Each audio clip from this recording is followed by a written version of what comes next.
युद्ध करायला गेले ना हत्यारच घरी राहून गेले. असाच काही विषय आमच्या सोबत सुद्धा झाला होता. तर नमस्कार मित्रांनो, मी ऋत्विक पाटील कॉलेजमध्ये अप्लाइड मॅथमॅटिक्सचा पेपर देण्यासाठी गेलो आणि तिथं जाताना अर्धा रस्त्यात आठवलं की हॉल तिकीट घरीच राहिलं. हे तेव्हा आठवलं जेव्हा हॉल तिकीटच्या विषयावरती चर्चा व्हायला लागली आणि हेच जर एक्झाम सेंटरला गेल्यावर आठवलं असतं तर सीन खतरनाक पाण्यासारखा झाला असता. आफत से बला टली और उससे जान छुटी. आता हॉल तिकीट घरीच आहे हे कन्फर्म करून हे दोन्ही कार्यकर्ते आता हॉल तिकीट घेण्यासाठी घरी निघाले होते. ते घरी गेल्यानंतर आपण स्टेशनरीवरून एकदम गरमागरम पेन घेऊन घेतला. ते घेतल्यानंतर फायनली आता आपण कॉलेजमध्ये पेपर देण्यासाठी पोहोचलो होतो. 3 hours later.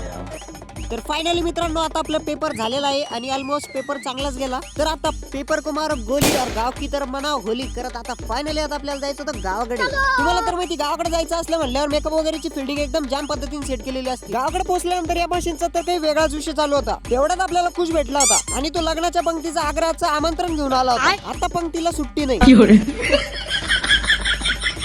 त्यानंतर पोहोचलो तो आपण गावातील निसर्गरम्य वातावरणात विहिरीत पोहण्याचा आनंद घेण्यासाठी. तुम्हाला जर पोहता येत असेल तर आत्ताच आपल्या आयडीला फॉलो करा आणि नसेल येत तरी पण फॉलो करा.